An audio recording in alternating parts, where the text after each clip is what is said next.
Well, hello there, and this is Auntie, and I am here to do my review of 90 Day Fiance Before the 90 Days, Season 7, Episode 16, The Razor's Edge. If this is your first time being here, please like, excuse me, comment, and subscribe to my channel. Y'all, let me tell y'all something. We're going to be in here, and then we're going to be out. Let me know downtown in the comment section what you would rate this episode of 90 Day Fiance Before the 90 Days. I rate this episode, given a 5-star scale, a 3. That's what I said, and that's what I mean. Anyway, let's get into it. So the first couple that I want to talk about is Tiger Lily. Tiger Lily decided to make a typical American Thanksgiving dinner for Adnan and his family.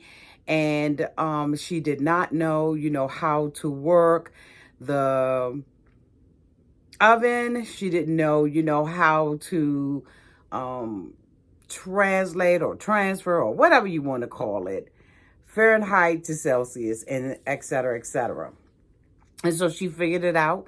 He had went to the store and picked up a lot of stuff for her, and she was pleased with some of the things, but he had brought a pumpkin, and she was like, why did you bring this pumpkin? Anyway, long to the short of it, she did a traditional meal with turkey and gravy. She did green bean casserole. I don't know why people eat that. It just looks so messy and loose and ugh. Anyway, she did sweet potatoes and the like, and the family enjoyed the food. While sitting at the table, she and Adnan began to talk about him going to America and his mother's desire for him to have a baby and to bring the baby back to see them. And of course, Tiger Lily got upset about it because he had indicated that he would be coming back home every 1 to 2 months. And she thought, if I am pregnant and I am having a baby, I need Adnan to help take care of the baby and not be flying back home. It is what it is between this couple. I think that they phony as hell. From my understanding, they've already had their baby. I believe that they've had a baby boy. But that's just the word out on the curb, okay? May not be actual, may not be factual, but it is what it is out there on the street. Y'all let me know down in the comments section if you have anything that you may know about this particular situation. So the next couple that I want to talk about is Sonny and Veah. Of course, we know that Sonny is, doing what he does with the woo-woo-woo. He is having a relationship with a woman who is not Muslim, who is from the United States, who has tattoos, who has been sleeping with him in a hotel room. Now, they done ran the best friend off. He is taking a flight back to the United States of America. And of course, Sonny is happy about it. In the meantime and in between time, he is going to take Veah to go and meet his father. And I'm thinking, why? It is amazing to me how, he wants her to convert and he wants her to change her life, change who she is. However, he has accepted her and slept with her. Now, I'm sure that there are some rules somewhere along the way where he should not be even sleeping with this woman if he is not married to her. But anyway, he's doing what he does. So he takes her, out for the day to go and find a dress and or something to cover up the tattoos because he wants to present her to his father untattooed and, pure as the driven snow.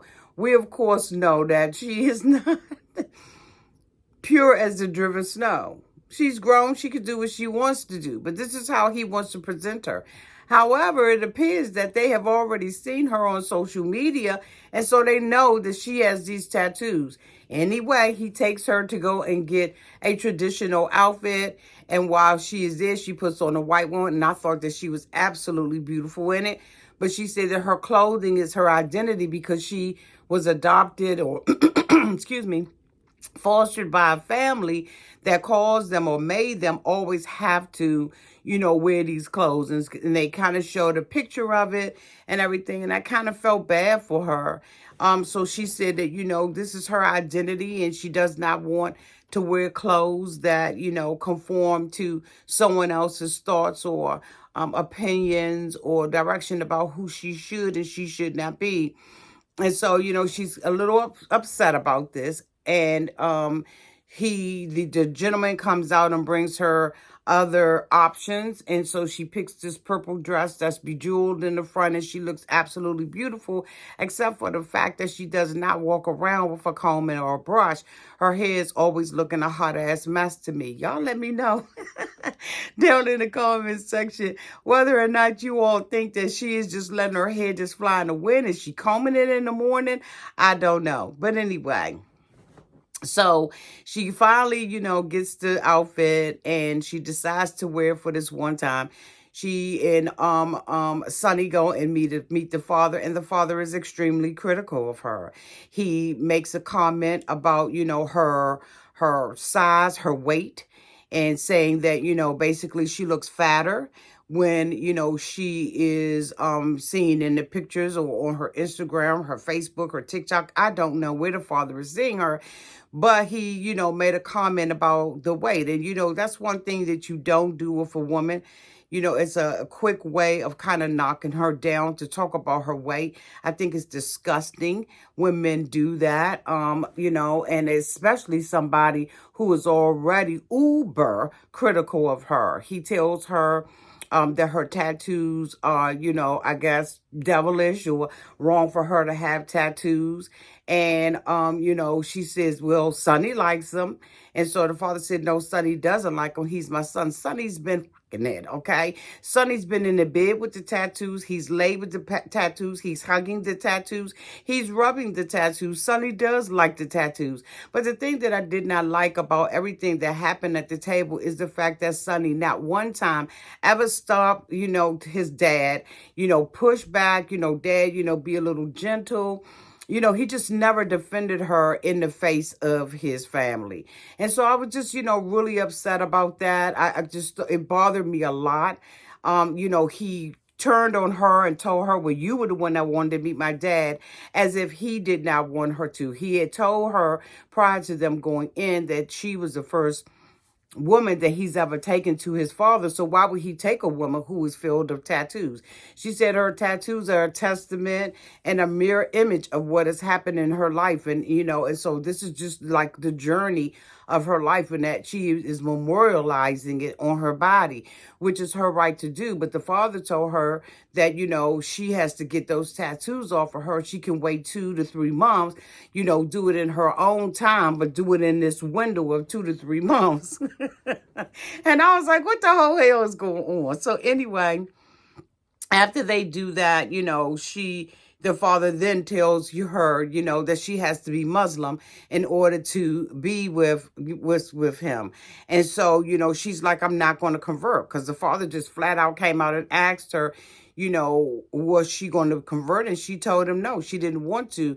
And the father's basically saying, if you're going to marry him, if you're going to marry Sonny, then you're going to have to convert. But this is not something that Sonny has been pushing himself, right? Because my whole thing is, if you already knew from the giddy up, she's been very clear and has been consistent in saying, I am not going to convert. But yet and still, he still has this girl. You understand what I'm saying? He's still sleeping with her and doing all of this, staying at the hotel. And, in past shows that we have watched, they haven't even been able to sleep in the same quarters with one another. So he's just, he's Muslim, maybe by birth, but not by heart, because he is not following, in my opinion, the things that we've seen other people follow in the past. Y'all let me know downtown in the comment section what y'all think about it, right? I think it's a pure contradiction. I think that if a woman was doing the same thing that Sonny was doing, she would be probably condemned to hell. But yet and still, he can do it. He can go off for a week or two and sleep with this American woman in a hotel, knowing that she's already told him that she, excuse me, had no intention of converting. He should have let her go a long time ago.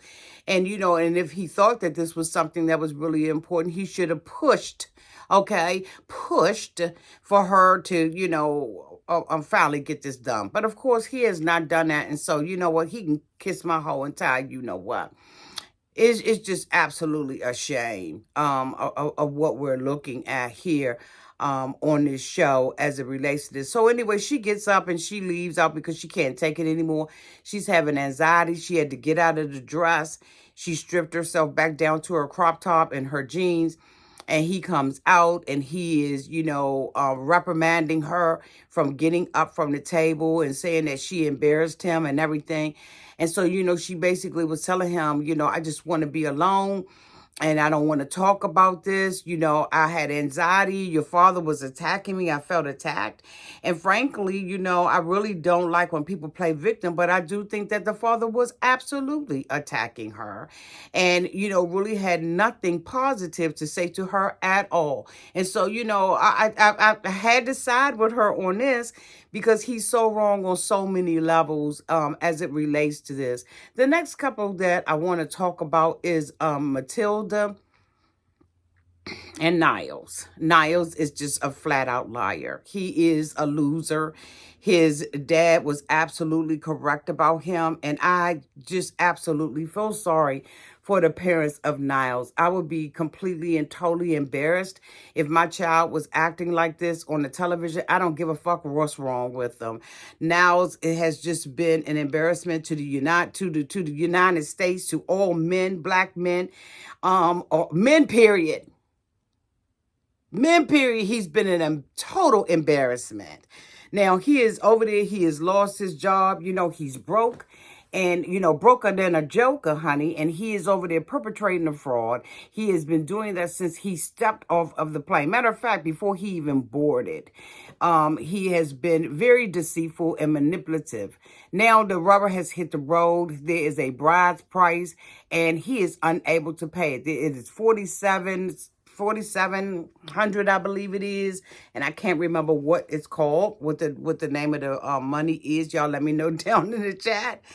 But he doesn't have it. He only has 1,300 of it, and so now he's going to Dr. Ark, who he is claiming is his dad, to ask him for the money because he is unable to fulfill his responsibilities as a man coming in and marrying her. And so Dr. Ark is now saying, okay, you know what? You know what's going on? So he gets to Dr. Ark and he goes to sit down. And Dr. Ark said, no, the hell you not. You're going to have to show respect. You're going to have to ask me whether or not you can sit down, whether or not you can engage with me, whether we'll have a conversation. And so he tell him, get his ass up, stand up and put your hands behind your back. Now, Niles had already told Matilda that he felt very intimidated by Dr. Ark or Mr. Ark. Okay, y'all know I call him Dr. Ark. I don't know why, but I just think it's just maybe it's a reverence type of thing that I'm doing here. But anyway, so he, tells him, put your hand behind your back and, ask Father, can I talk to you and everything? And so, he does it and he tells him, fine, go and get a chair. And so they sit down in the chair and Dr. Ark starts talking to him about, his responsibility that, today is the day for him to get married. Is he ready to be, a husband to Matilda and take care of her? And so, he's like, yeah, I am able to take care of her, but I don't have any money. I don't have a job. The bride price is $4,700. Now I don't have anything but 13, and I need some money from your ass. So, of course, Mr. Ark is like, what the fuck is we doing over here? Like, what's going on now? What is that you done said? And so he's looking at him in his face, but he is looking as if he does not believe what he is saying. And so he's like, I'm really disappointed. I'm afraid at this point that you're unable to take care of Matilda. And so, he is unable to take care of Matilda. He doesn't have a pot to piss in other than his parents' house. He don't have a window to throw it out of other than his parents' house. And he is already, giving his parents his ass to kiss and has insisted that he is still going to marry Matilda, even though he knows that his parents and the roof that's over his head doesn't agree with anything that he is doing. He is defiant and, nothing good, in my opinion, is going to come out of this. But anyway, Mr. Ark is like, what do you mean? You coming from America, and everybody know that Americans have a whole lot of money. See, now that's an assumption, and that's a lie from the pit of hell, because there are Americans who are over here who are living in the streets, under bridges, on subways, on park benches, bitch. So, it's just an assumption that they have. And so this is why I think that Mr. Ark was so lenient with not really negotiating, right? Because number one, Niles didn't tell him the truth, that he really did need him to negotiate this bull crap, right? And so, it's just a whole bunch of fool-la-la going on. And now is the reason why all of this fool-la-la is going on. He really is. And so, now here he is sitting in Dr. Ark's face, and Mr. Ark is saying, I'm like, what in the hell is going on? Are you going to marry Matilda or what? Are you going to be able to bring her to the United States where you are? Because I really think it's a big ass scheme, in my opinion. I think they all working together in cahoots to get Matilda to the United States, bitch. I mean, it just is what it is. But because he was so disrespectful and ornery to his father, I don't give a fuck what happens to Niles. He's not a victim in this. It is very clear that he has been extremely deceitful about everything that he has done. And so I don't feel sorry for him. So he told him, you're going to have to lock down the date. I need to hear it out your own mouth. Don't sit there and tell me what the fuck I want to hear or what you think I want to hear. I want you to lock this down. It is your responsibility as a man and as an American man who we assume is rich to take care of her. So he tells Mr. R that he lost his job before he got there, but he has a prospect of a job. He has a concept of a plan, bitch, of what he is going to be doing to take care of Matilda. But what they don't know is that he lives at home with his parents. He already can't even take care of himself. He wasn't even able to hold down a damn job, bitch. So this is just all, a scheme, in my opinion, to, for Todd to come with the BS.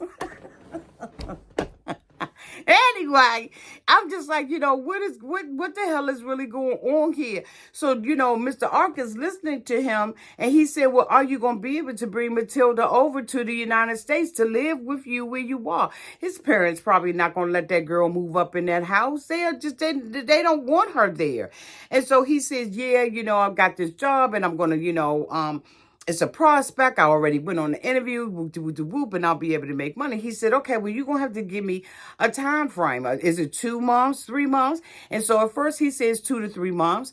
Then when he gets pressed by Mr. Ark saying, no, I need you to give me a time. Tell me out your mouth. I don't want you to go back and tell Matilda or anybody else that I influenced you or I told you what date to pick. Then he said 4 months, and then it went all the way to 5 months. This little lying man. Then he sits there and he says, well, I have heard that some people come over quickly and then some people it takes up to 5 years. I'm sure that Niles is hoping that this is going to take 5 fucking years, that he is going to be able to go to Ghana, okay, for the next 4 years and go back over there, get him a little kit and come on back over here and keep putting the paperwork off like Gino did with Jasmine. He is a manipulator. He's a deceiving type of individual, and he can sit and do all the interviews that he wants to sit and do. He's a liar, in my opinion, and it is what it is. I said what I said. So, basically, Mr. Ark was like, you know what? I'll go ahead and cover. You're my son. And I want you to be with Matilda. I believe that the ancestors, when they come back and they ask him, right, or ask me, what happened with Niles and Matilda, I can say that they're together and they have children now and they're living a very happy life. Bitch, wait on that, okay?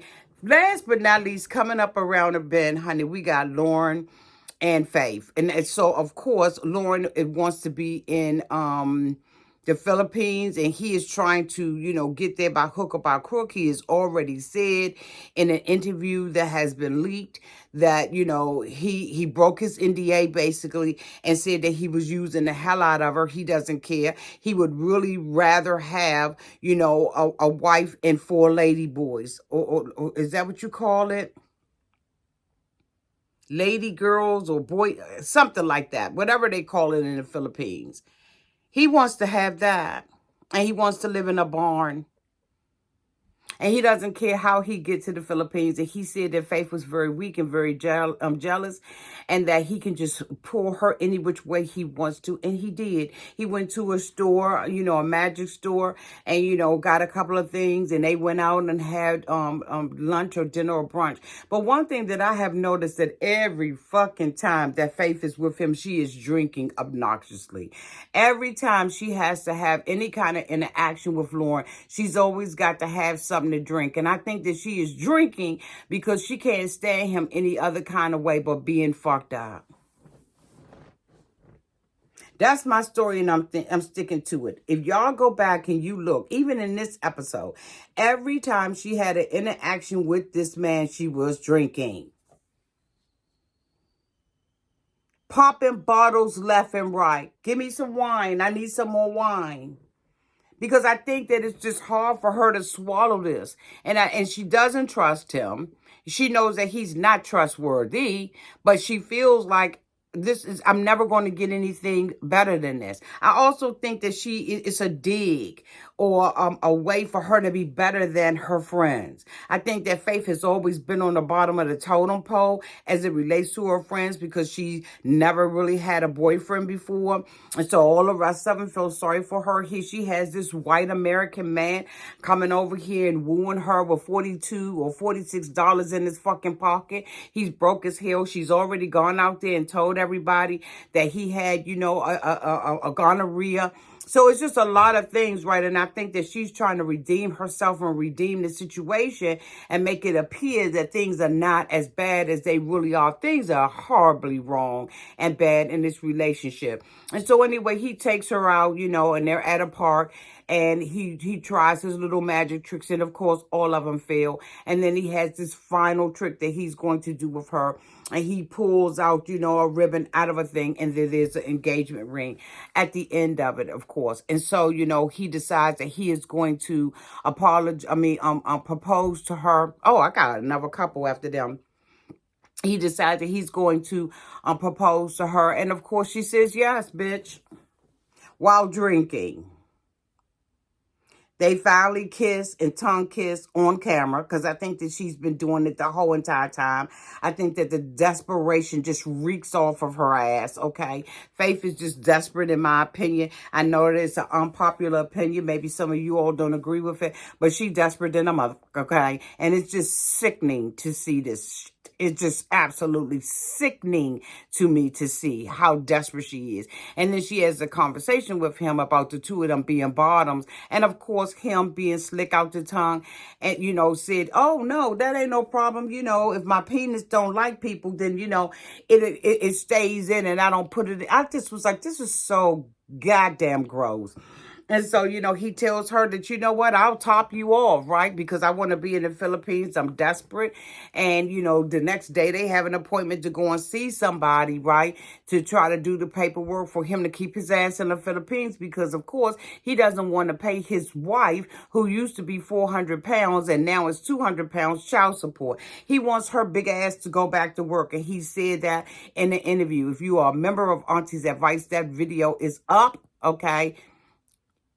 This is out there.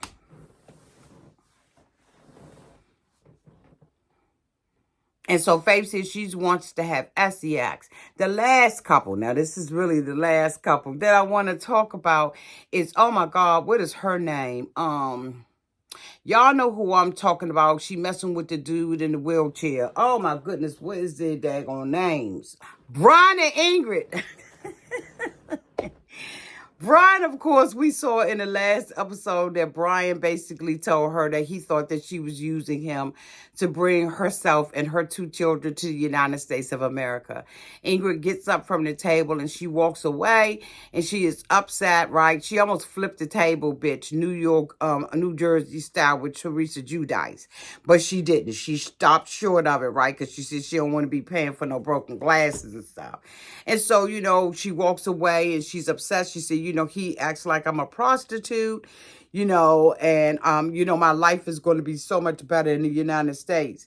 And so here we are today on the aftermath of it, and we're having a conversation with Brian, and Brian tells us that You know, he's proud of himself that, you know, he has allowed people to take and take and take and take and take from him. But he stopped at this time. Bitch, you're not even available because you're already still married to a woman in Brazil. When you was in Brazil, you should have been hunting her ass down to get your damn divorce. And then he doesn't even take responsibility that he has lied to this girl over and over and bitch over and over and over again. I'm so disgusted with him. I don't know what to do. Anyway, so, you know, she is, you know, back at the hotel and everything. She's about to leave. And, you know, so he decides that he is going to go over to her to see her, you know, to clear the air, if you will, and say his final say-so with his arrogant ass in person. And if I was Ingrid, I would have told him, no, I'm out. You know, I'm good. You ain't got to come over here and do nothing. So, you know, he has this self-righteous attitude when he's going to her as if he has done something big. So Ingrid is saying, you know, that she really was fighting for the relationship. The two of them have been together for 2 years. She said that, you know, she's going to really miss him. She hates that it ended the way that it did because she said that he was her confidant. He was her friend. She said, you know, he was someone that she could run things past and someone who would comfort her and encourage her and all that kind of stuff. But, you know, as we saw over and over again, his life, you know, unfolded in front of her, and his life was just really a horrible life. You know, he had been, you know, married, 4 times and 3 engagements, and like, who can keep up with that, right? And it wasn't something he was forthcoming with. It was something that she would discover, something that he would just casually, blasé, bring up and everything in her face, and then expect her to swallow it. And then because she would not sleep with him, you know, when he tried to do, you know, that little nasty thing with his mouth on her, and she rejected him. He's been rejected over and over. But I am so glad that Ingrid did do this, right? Because then she would have been really feeling used and abused by this particular man and feeling like just a piece of meat. And so, you know, he comes to the, you know, the hotel and everything, and he tells her that he's not mad with her and he's not angry with her and all of this. And I'm like, bitch, you could have saved that. And so, you know, he was like, you know, you basically was using me. And she was like, okay, well, you came out your mouth and that's what you said, that I was using you to go to America and that my life would be so better and all of that kind of stuff. And so, you know, basically he flipped the script and was like, I'm not mad at you. I don't hate you. And I'm sorry that it ended this way. I'm glad that it ended, period. I can't wait until the tell all on this one. I can't remember if they do tell alls for before the 90 days, right? But I'm assuming that they do. But I really would like to hear Ingrid's side of the story and hear more about this particular relationship. And so, you know, she gets in her car and she goes on about her life. She's really devastated by it.